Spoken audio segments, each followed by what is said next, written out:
Hi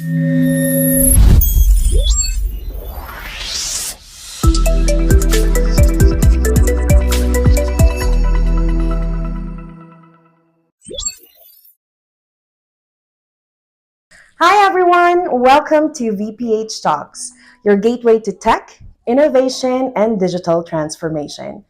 Discover trends, insights, and stories.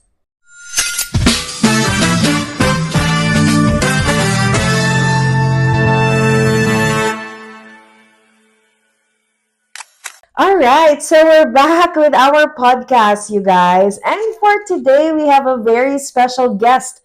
Naku, celebrity tong kasama natin ngayon. None other than Mr. Sabado, our Ice Cube, John Patrick Orate! What's up? Thank you so much. Kumusta ka naman, Pat? Okay naman po, Miss S. Ito, ganun pa rin, wala nagbago. Kayo naman, kamusta naman po? Maraming nagbago! Huwag ka! Pag-uusapan natin lahat yan kasi maraming mga ilalabas ngayon. Oo, madami talaga. Kasi maliban sa yung passion mo sa rapping, na nagiging successful ka, nag-open ka ng business mo, hindi ba? At saka syempre, i-share natin yung VA career mo. Kasi 8 years ka ng VA, tama ba? Yes. 8 years na siyang VA, guys.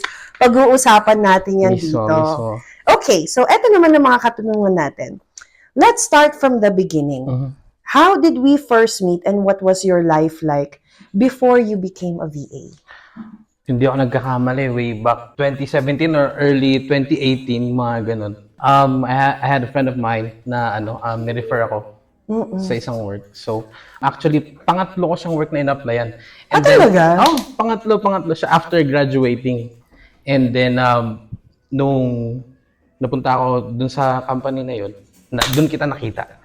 Oh, Yes, okay. yes. I remember kasi, sinabi nila sa akin na may bagong recruit, nakasabay ni Mark. Tapos sabi pa nila na nagpunta na raw kayo doon a couple of times to do the work. Yun yan. Okay. So what made you decide to work as a VA and what were your expectations versus the reality? Ang nag-push lang sa akin maging VA actually noon is yung environment. Kasi noon wala pa masyadong work from home. So naka-office pa, so I was like, may makakilala ako. So doon ako parang tuloy-tuloy ko kaya to, subukan kong ganyan. And then ayun. Fresh graduate ka nun? Oh, yes po. Fresh graduate ako noon. Nag-apply ako sa dalawa, hindi ako natanggap. Oo. Then doon sa sabi ko parang kakaiba tong Tapos may mga kakilala ka doon. So, parang okay. yun doon naging parang sabi ko na, parang okay to kasi hindi ka na mangangapa doon sa mga kasama mo. Kilala mo na sila. So, yeah. Oo, totoo. Halos lahat nun magkakakilala na eh. Okay. And what were your expectations versus the reality that time? Bago ako mag-start, even bago pa ako pumunta doon sa interview, sabi ko, kaya ko siguro to kasi naglalaro naman ako ng online games buong gabi. Sabi ko, kaya ko to. Sabi ko, simple naman. Sabi ko, kasi yung mga kapatid ko, mga nag-BPO sila. So parang sabi ko na, similar lang siguro na na papasok ko doon. Tapos umaga na, subukan ko na lang, sabi ko. Tapos nung nandun na ako, grabe, isang galon ng tubig yung naubos ko. Lahat ng isang oras na inom ako ng tubig, sabi ko. So, kabado? Naman po, parang sabi ko, parang tutumba na ako eh. Sabi ko, hindi ko na kaya, inahantok na ako, sabi ko. So, ang dami kong ininom na tubig nung gabi na yun. Tapos, yun, sabi niya, kailangan magbaon ka ng mga pampagising talaga kasi, ibang environment yun, bigla kang magulat. So, sabi ko, hindi naman siguro, sabi ko. So, nung after nun, grabe, pag uwi ko, parang, kaya ko pa kaya? Sabi ko, ganito ko araw-araw. So, nanibago ka sa graveyard. Nanibago talaga as in, kasi parang, sabi ko parang hindi pala ganito kadali yung trabaho ng mga VA, mga nasa BPO. Kaya shout out sa lahat ng mga VA at ng mga call center agent kasi hindi din madali. Yes, kumbaga, totoo. Exhausting talaga siya. Na talagang mababurn out ka pero wala kang magagawa kasi may family ka na nag-aantay sa'yo na may mainil na pagkasana sa That's mesa. so true. Kaya yung expectation ko nun parang magiging madali.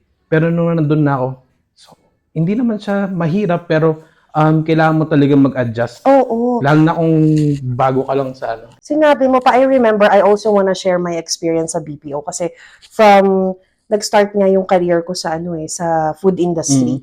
Tapos nung nag-transfer na ako ng BPO, my God, 1 year, hindi pa rin nakakapag-adjust yung katawan ko, yung body clock ko. Lagi akong nagkakasakit sa isang buong taon. 2 beses akong mako-hospital dahil sa bronchopneumonia.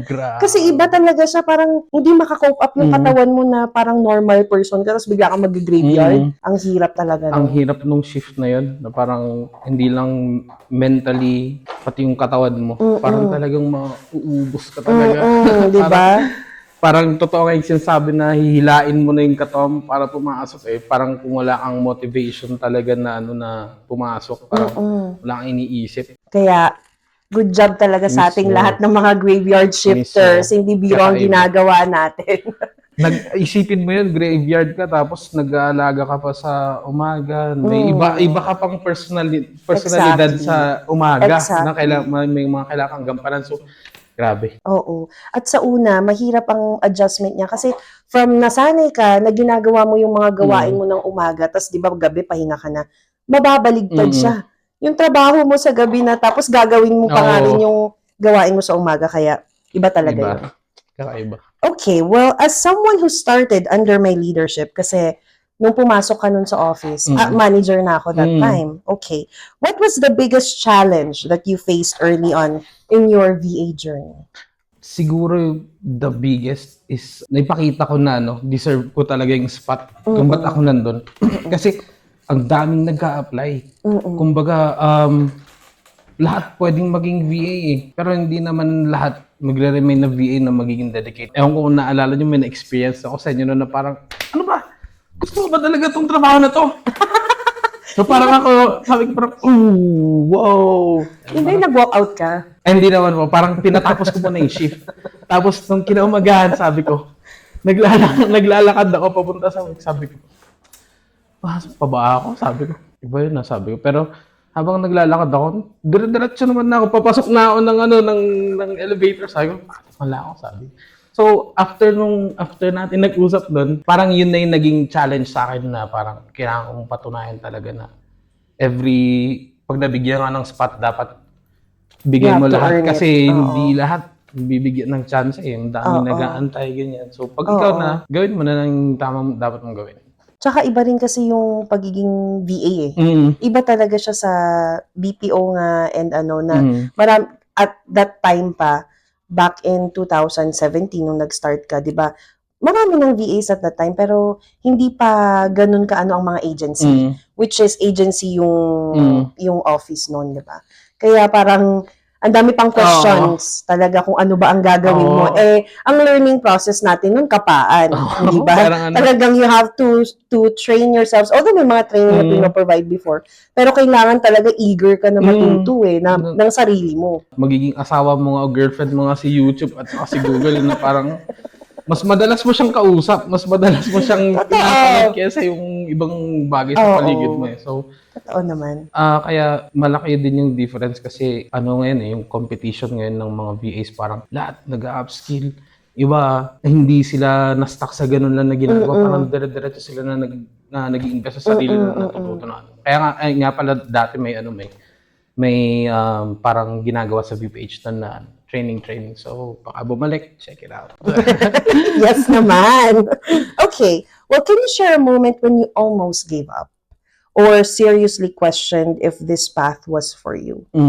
Yun ba yun? Or meron ka pang time na nag-give up? Kasi I remember, during your journey, di ba, umalis ka na doon sa office, tapos nag-morning job ka na, di ba, na-aligned sa course na tinake mo nung college. Tapos, niyayaya kitang mag-join ng VPH noon. Ano sa tingin mo yun? Siguro yung naging yung panahon sa akin na yun is nung after naka 2 years na ako na nag-VA, parang gusto kong i-try naman yung para siguro subukan ko ibang path. Kung ano yung tinapos ko, sabi ko. So, ayun, nagtrabaho ako sa bank. And then, okay naman siya. Okay naman. But, iba pa rin eh. Parang, kumbaga, kung yung normal na work, pwede siya para sa mga, walang masyadong responsibility. Na ang goal mo is, hindi naman sa, parang base lang sa experience ko. Parang, kung, nag-i-start up ka pa lang, and then, yung goal mo is, career-wise, susundin mo yung ano sa Yung pinag-aralan mo. Pero kung sa panahon kasi natin ngayon, Pandemic pa that time. pandemic pa that time na parang hindi halos lahat sasang-ayon sa'yo. So kailangan mo talagang mag-adjust. Ang ginawa ko pa nga nun buntis yung partner ko, yung asawa ko that time. Nag-reach out na ako sa inyo na sabi ko na, Mrs. baka may pwede bumalik. Sabi ko, kaya mo ba? Nagtatrabaho ko. Kakayanin po, kakayanin. Kasi wala ka ng tulog nun. From 9 to 5 ka ng umaga, tapos mag-work ka pa ng graveyard, di ba? Gigising ako ng 6 ng umaga, papasok ako, 9 ang start ng operations hanggang 5, pipila pa ako ng jeep, ako ng pila, darating na ako sa bahay mga 6:30, 7, mga ganun. So, nung nabigyan naman ako ng chance nun, first client sa VPH, sobrang na nga pa ako nun kasi pagka-uwi ko, matutulog ako ng 1 oras, sasalpak na ako agad, tapos matutulog ako ng alas 3, gigising ako ng 6 a.m. So, pinagkakamalan pa nga akong funny story nung nagbibilang ako ng pera doon sa bangko. So, sabi ng isang client, adik ba yung yung teller nyo? Oh my God! Namumula yung mata niya, sabi niya. Tapos sabi ko, hindi po, dalawa kasi yung trabaho ko. Nagtatrabaho pa ako sa gabi. Sabi ko, grabe naman si ma'am. Napag-isip ko na parang transition ulit ako sa pag-VA. Sabi ko kasi medyo matagal pa yun matagal pa. Parang inabot ka ng 2 years. 2 years. Na nasa bangko ka? 2 years, tapos siguro 6 months na may part-time ako. Tapos, ayun, nung nakapag-decide na talaga ako, after 2 years ko dun sa bangko, nag-resign ako. Saka na ako nag-full-time na.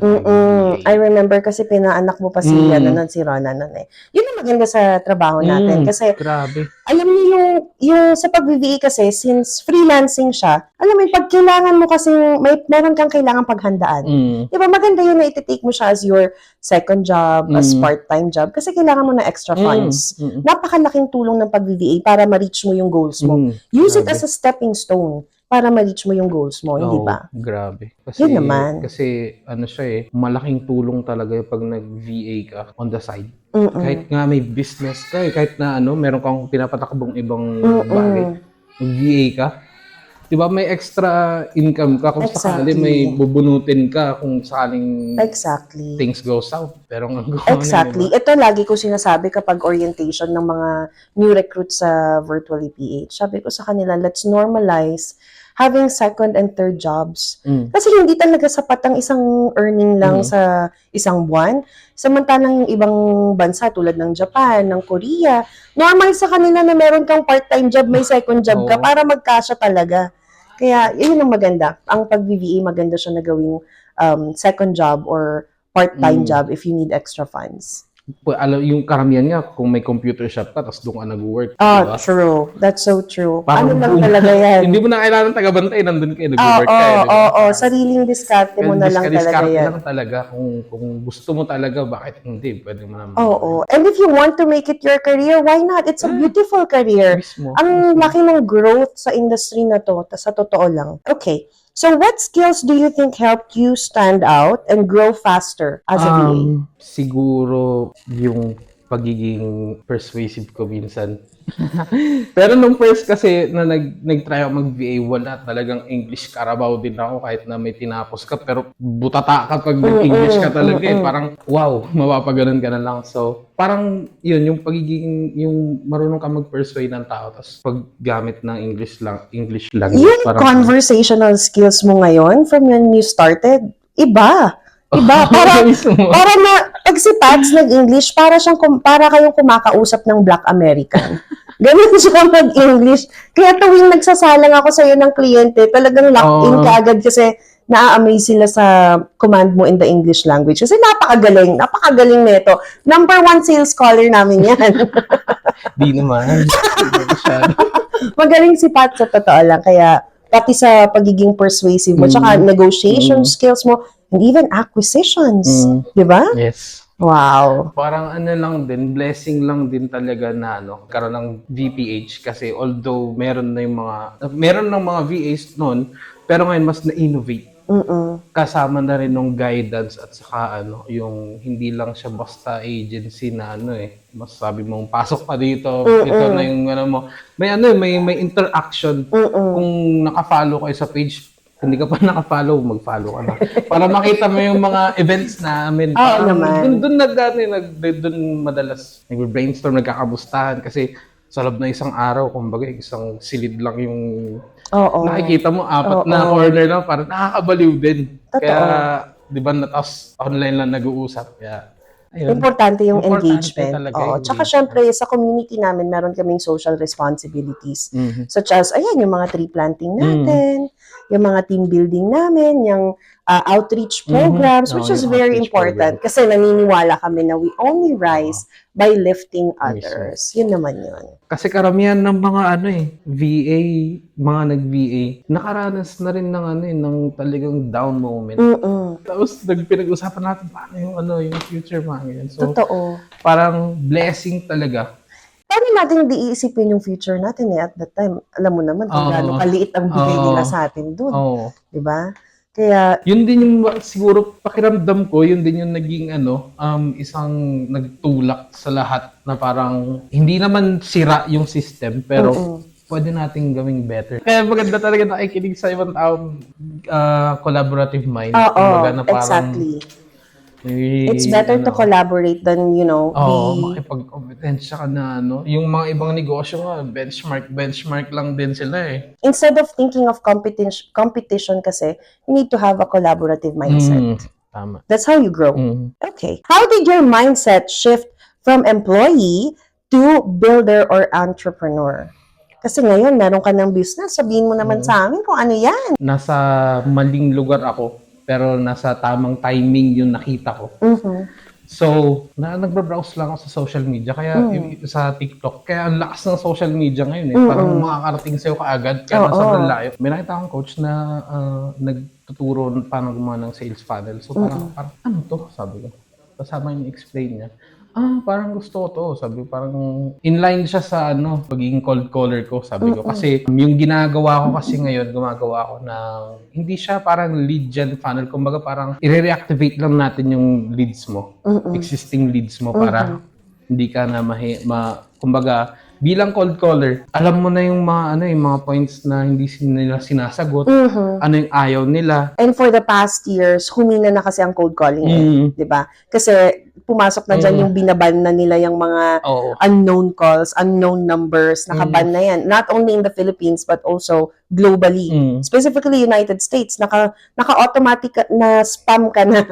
Nakatag ka na spam. Mahirap mag-reach out talaga na So, parang maririnig pa lang nila yung accent mo na parang, baan ka na ganyan. So, sabi ko parang maganda to. Gumawa ng i-reactivate. Gagawa tayo ng funnel na magre-reactivate ng leads. Para hindi ka na magbabayad ulit ng leads, ng ads.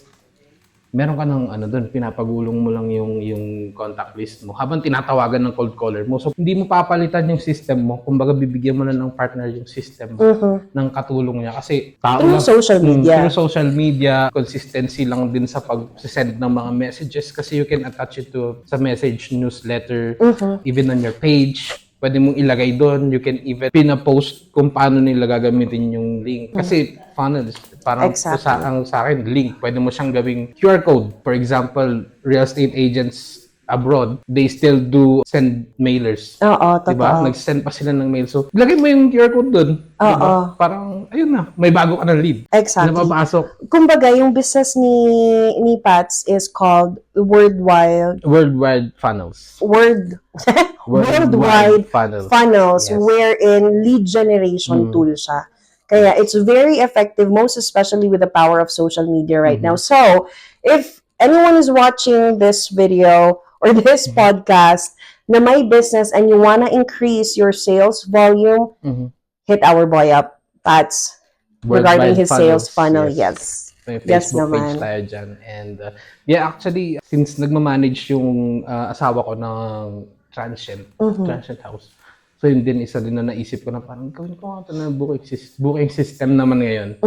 Kumbaga, para effective din siya. Binibuild ko pa lang siya ngayon. Binibuild ko pa lang siya. Marami pa man din transient houses dito sa atin sa Baguio. So parang, kung maggagawa ka ng funnel, dapat yung alam mo na business. Kumbaga, parang ayun, yung may ginagawa akong funnel ng isang real estate agent. So ako, yung insights ko bilang cold caller, nasasabi ko sa kanya. Oo. Parang, ito kasi yung mga iniiwasan nila eh. Ito yung mas maganda gawin natin. Bam, bam, bam, bam. So, guys, business owners, at saka kung real estate agent ka rin dito sa Pilipinas, pwede naman natin gawin ng adjustment yan.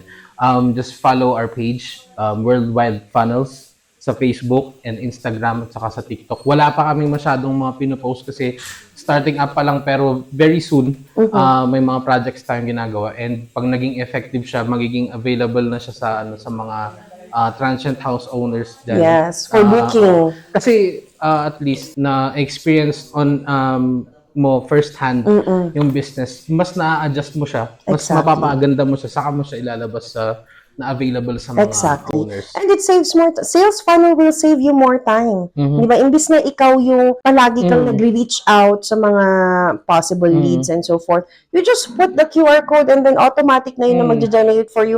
Warm lead na siyang papasok, kumbaga. Yes. Automatic interested client na kaagad yung mag-a-appear Kasi hindi naman merong pwede sabihin na natin may papasok na cold, pero hindi ganoon kadami. Kumbaga parang nasala na siya kung sino nakatapos ng journey ng funnel hanggang sa nakabook na sila. Sila talagang hot leads mo. So yeah, saves Very a lot effective, of time yes. and sa tamang gamit lang din. Sa tamang pagpapakalat ng Oo naman. Kaya check out their Facebook page, their website, Instagram, and also Threads. You have Threads? no. Soon, Wala pa. coming soon. Soon. Okay. Well, what were the hardest lessons you learned when you started offering funnel services on your own? You cannot please everybody. Na ibibigay din talaga sa'yo siguro ng yung tamang panahon, yung tamang client na makakausap mo. Ayun, ang naisip ko lang is habang nakakakuha ka ng rejections dun sa mga clients, mas napapaganda mo yung script mo when it comes to reaching out na parang made-develop mo siya. Mas makakapag-create ka ng packages. Na makakapag-isip ka na imbis na bigyan ko lang sila ng isang service, bigyan ko sila ng dalawang service. Magkahiwalay. Pero may mga ko doon, may mga ginawa ka na doon na parang specialized. Yun naman. Para bumili sila. Same thing din lang pag nagko-cold call ka, di ba? Bibigyan mo sila ng what time is good for you, 7 p.m. or 9 a.m. tomorrow. Options. Para makapag-isip sila, 7, di pwede. 9, I'll go with 9. Exactly. You provide options. That's really good. Very strategic. I like that. Okay. Well, how did working as a VA prepare you for running a business in terms of, skills, discipline, or your confidence-wise? Discipline, unang-una. Kasi you're disciplined to follow up. At saka yung syempre, umaga nila, gabi mo eh. So, bilang you've been already a VA for a long time, hindi kung, kumbaga, matagal ka na sa business, madali mo na lang siyang gawin na parang on the side. Habang nagtatask ka, parang send ka ng 3 emails. Tapos 3 emails ulit, parang ganun. Pero while working, di ba, while you're working as a VA, iba yung pagraran ng business kasi you're gonna hold yourself accountable Di ba? Hindi ka kikita kung hindi ka kikilos. Tama? Kaya tapos yung responsibilities mo bilang business owner. Saka mapipigat din talaga yung utak mo, kaya saludo din ako sa inyo na business owner na syempre, minsan yun na lang yung tatakbo sa utak mo buong araw eh. Kahit kausap mo yung asawa mo, mga anak mo, parang teka lang. Minsan malalastrap ka talaga. Parang, teka lang tatakbo ka sa computer mo, laptop mo, parang nag-notepad ka. Kasi may idea yung pumasok, mga ganun. Hindi ko pwedeng pakawalan to, parang ganyan, kasi saka ko na lang ilalagay mamaya. I remember the first year ng ginagawa namin yung VPH. I was always dazed. As in, talagang wala yung utak ko nasa kumpanya lang kung paano, kasi lahat sineset up mo, di ba? You're starting from scratch. So, paano mo siya i-build? Ikaw pa lang nandyan, one-man team ka pa lang, Yung from ano mo pa lang, from prospecting mo, to having your first client, tapos paano mo siya ipapasok, ikaw pa gagawa ng system, lalo sa sales funnel, ikaw pa gagawa ng system and everything, tapos ipa-follow up mo kung kumusta yung lead generation nila, tapos kukuha na mo sila ng feedback, and at the same time, simultaneously doing the first steps ulit. Tapos nag-work ka pa sa VA. Kaya dedication talaga.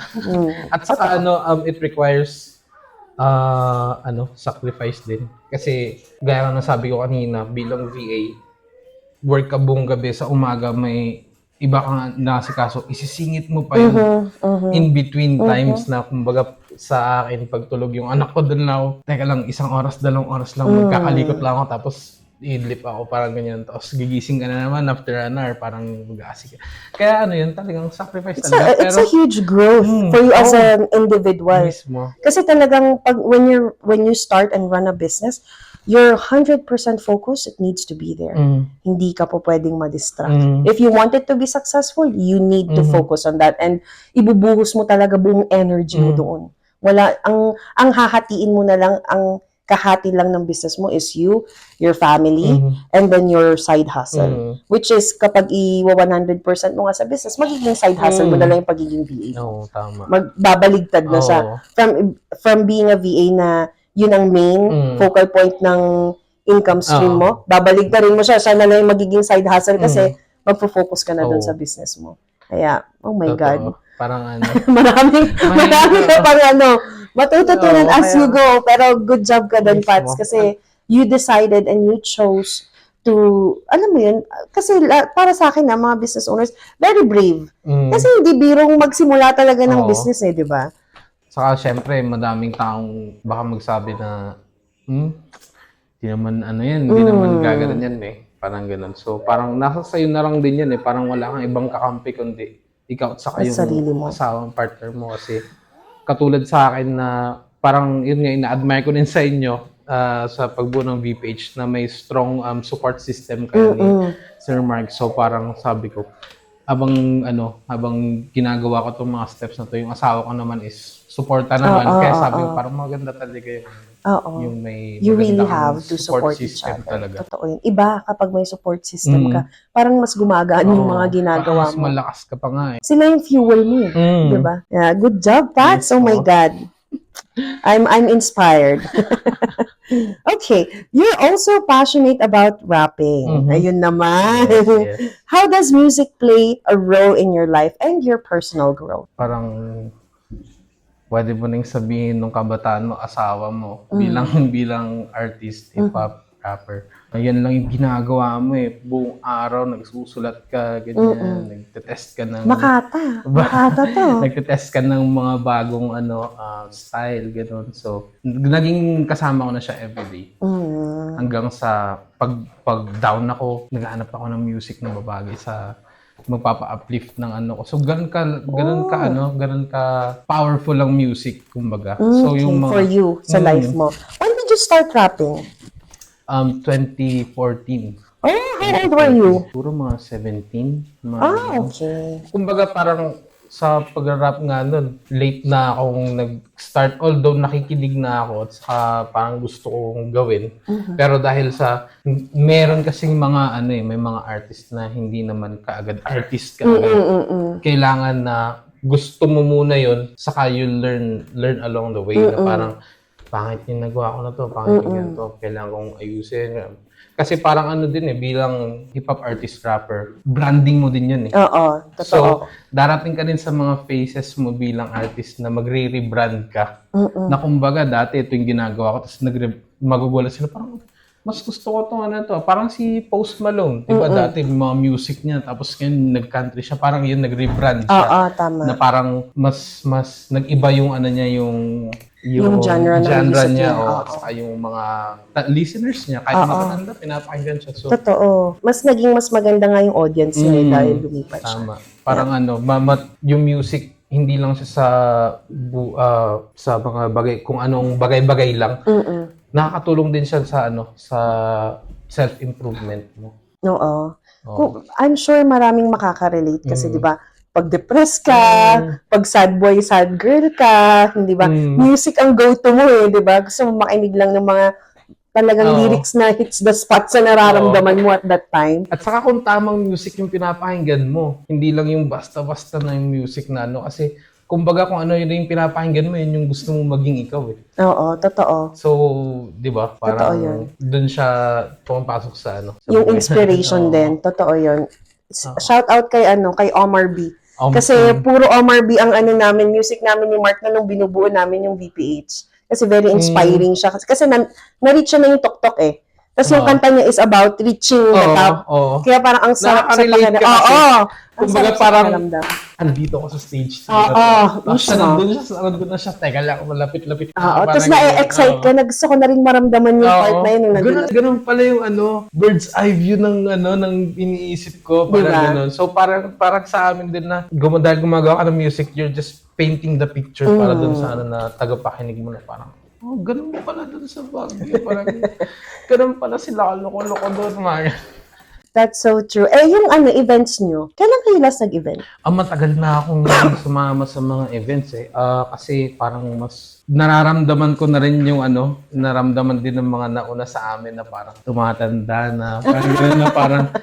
Parang kailangan mag-iba ng focus muna. Tapos syempre iba na rin yung mga bata ngayon. Kumbaga, yung mga bata ngayon, kami yung mga bata noon na parang palag, sige, everyday kami nasa event. Kung everyday event, everyday din kami dyan. Pero ngayon kasi, nag-iba na yung responsibility mo. Kumbaga parang, alas 8 na, wala ka pa. Mga ganun. Yung anak mo, ganun. May nakausap nga ako shout out Hazy. Nagkita kami, tapos siya kasi yung nauna. Sabi niya sa akin na, nauna saan? Nauna na nag-decide na parang kumbaga mag-focus muna ako dito. Iiwan ko muna yung music. Parang gano'n. So sabi niya sa akin, parang siguro, parang 4 years ago, kung di ako nagkakamali, sabi niya na parang mag-focus na ako sa pagiging engineer. Kumbaga parang nabigay na rin natin yung gusto natin. Yung abot ng makakaya natin, sabi niya. So parang sabi ko, sige, ikaw kung pero ako tuloy-tuloy lang ako. Sabi ko, hindi ako titigil. Pero ngayon, sabi ko nagkita kami, totoo yung sabi mo.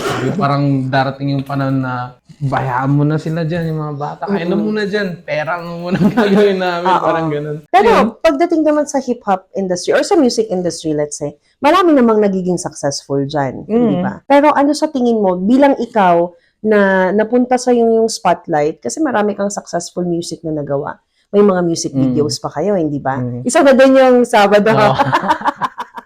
Check nyo sa YouTube yan. Diba? Bilang hip-hop artist at that time, hindi mo ba siya nakita as a career na gusto mong i-pursue? Magandang tanong yan na. Kasi hindi ko siya, siguro one time na sumagi sa isip ko na para gusto ko din ganun. Nandun ako. Pero talagang more on lang siya passion at saka hobby lang na parang may gusto ko lang sabihin. Parang gusto, statement, parang ganyan gagawa ko ng kanta, ganun. Alam mo na sa 10 taong mag-review nun, may isang makaka-relate. May makakakuha sa akin. So, yun din yung maganda, yun din yung masarap bilang artist.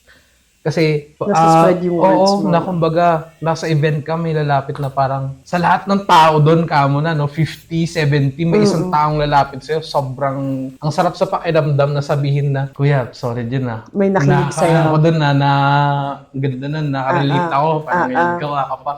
Kaya yun, shoutout sa mga sa mga nakikinig kasi kayo din yung gasolina sa mga artist, kumbaga na parang andun na tayo maraming nakikinig sa'yo that time. Bakit hindi yun yung nagtulak sa'yo na i-push yung career path na yun?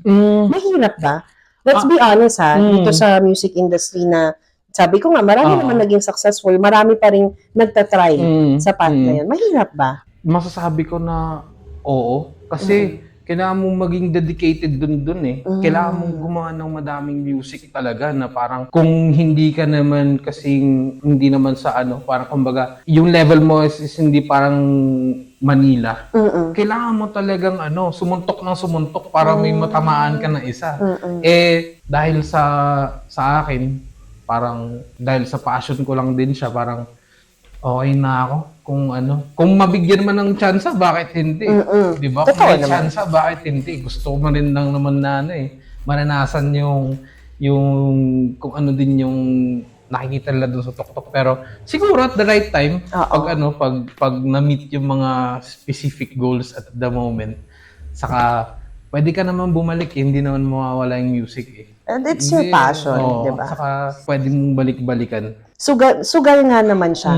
Bilang ikaw na ama na, di ba, may responsibilities ka na, and it's not paying you, the amount that you would like to be paid, sugal nga naman kasi siya, di ba? Mahirap siyang i-pursue kung hindi niya kayang i-sustain yung buhay mo at the moment. Okay, well, do you see any connection between rapping and sales or marketing creativity? Of course. Ang laki ng pagkapareha nila kasi if you're rapping, you're also advertising. Na-advertise mo yung sarili mo eh. Tulad na sabi mo kanina, yung branding mo. Binibenta mo yung brand mo na parang ako to. Ito ang pakinggan nyo. Same thing lang din siya sa sales and sa marketing. Sales and marketing kasi kung hindi mo alam yung audience mo, hindi mo alam kung anong gagawin mo music. Sa sales naman, kung hindi mo alam kung anong niche ang papasukin mo, hindi mo, you'll be all around the place. So parang yun, connected talaga sila. Tama para naman. Diba, napaka-multifaceted ni Pats.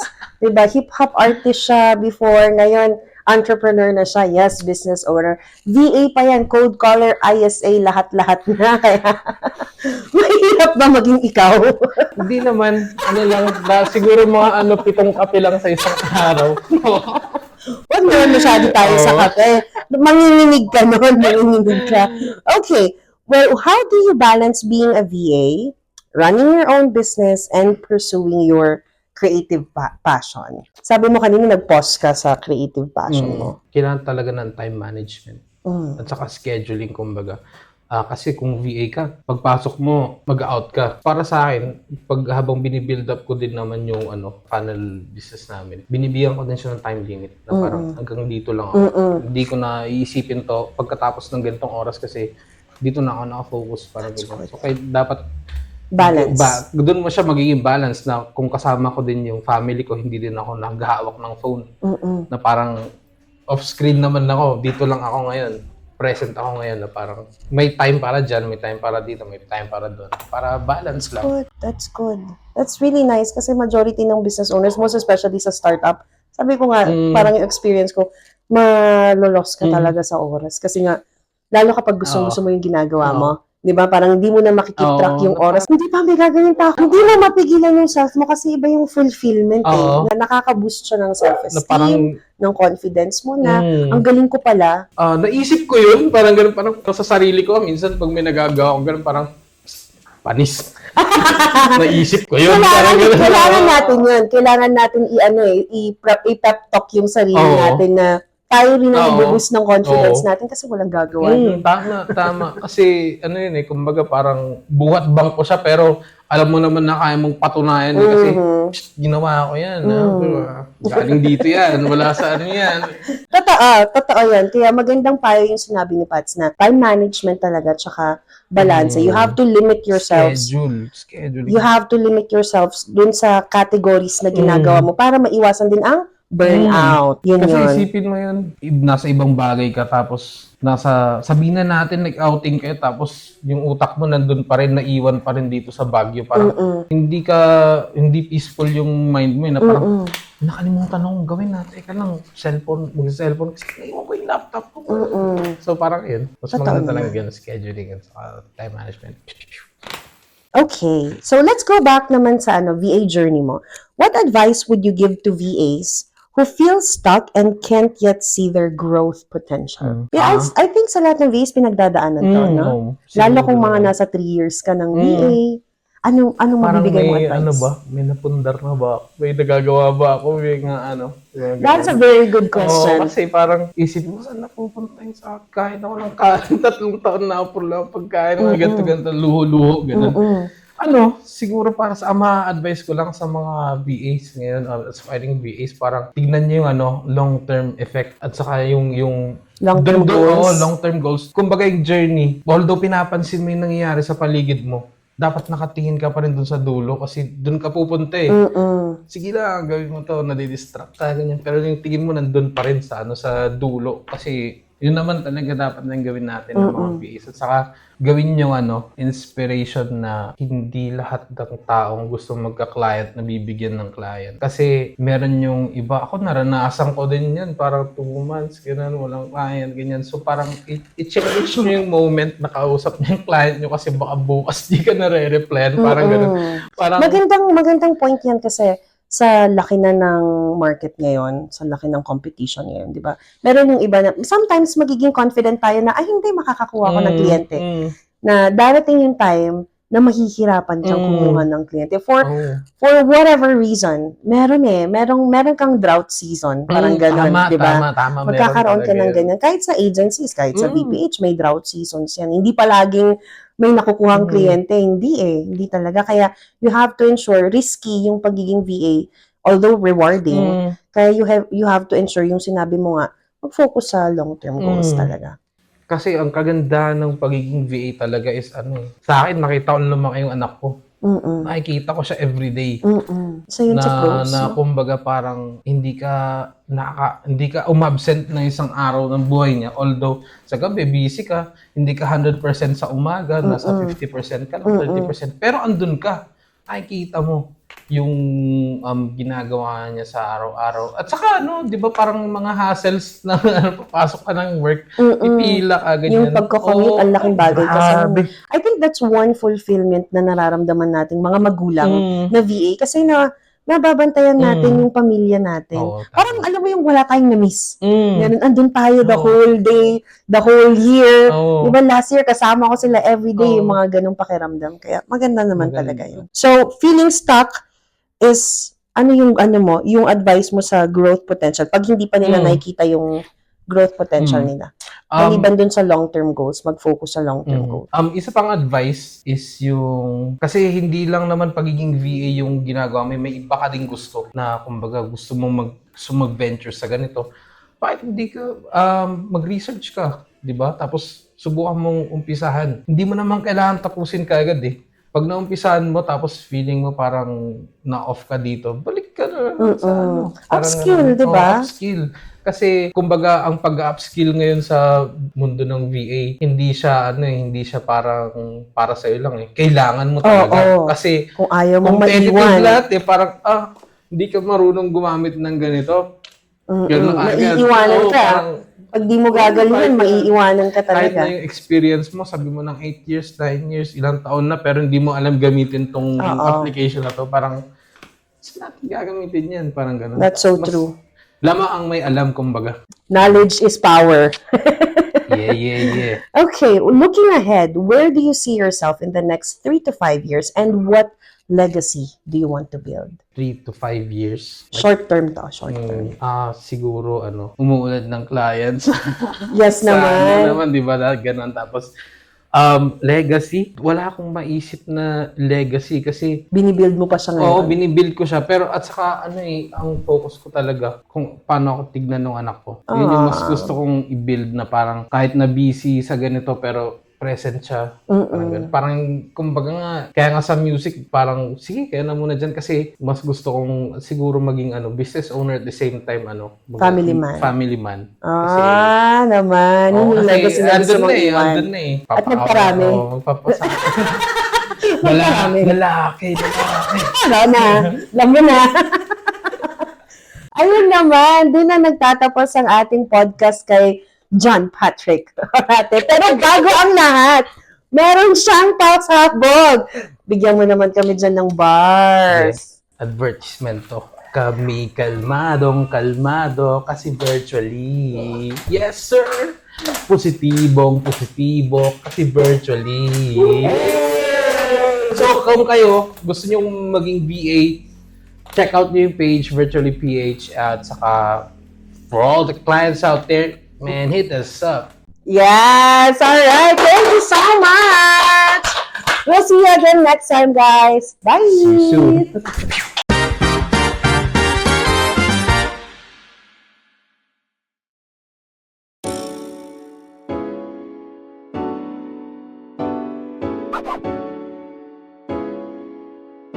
Call Nation.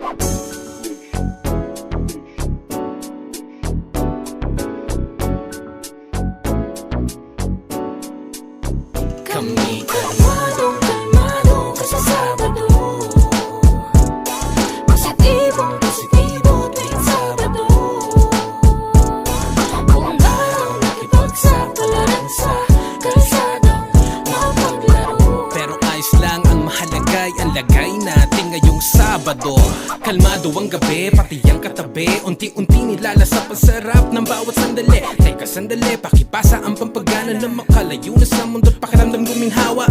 Oo tama, ako'y handa na, kaya halika, ika'y sumama kung saan tayo lamang ang siyang makakatamasa ng ligayang hindi daw tama. Kalimutan ng problema na nakakasawa na eksena. Sulit bawat minuto tuwing ika'y nakakasama, pakiramdam ko'y lulong na lulong na sa iyong tamang-tama ang pagtama sa akin ng pulang kabayo. Buong gabing maglalakbay, abutin kami ng ibayo. Ganito sa amin, umaga namin ay gabi, taman chill lang sa gilid pagkahapon ng salapi.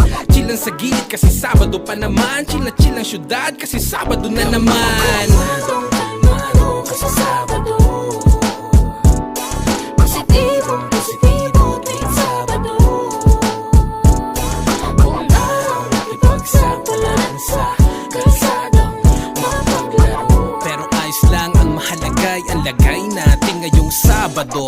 Lunes hanggang Biyernes hasal para lang kumita, pamilya at tropa madalang mo na lang makita. Asul na lahat ng kinikita at nakikita, para maiba naman gusto kita makasama. At pag pinasa ko, sana kunin mo, positibo lang sa Sabado ito. Pagkat kahit na naman pagkasikat ng haring araw, pausok inom trabaho, galaw ko sa mundong ibabaw. Ilang araw, buwan, taon tayong di nakapagkita, ilang oras kapalit, sulit-sulit kapag nagkita. Sagot ko kung wala kagawain natin sa kalsada, magpa 20-50 ang lapag di ko walintana. Ganito sa amin, umaga namin ay gabi, taman chill lang sa gilid pagkahakot ng salapi.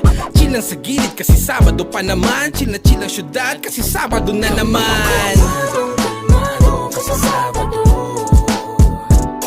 positibong positibo tuwing Sabado. Kung araw nakipagsapalaran sa kalsadang mapaglaro. Pero ayos lang, ang mahalagay ang lagay natin ngayong Sabado. Wala nang gagawin, banayad ang araw, tapos nang humataw sa kalsada mong araw. Chill lang dyan sa gilid, kasama mga day ones na nag-gimmick.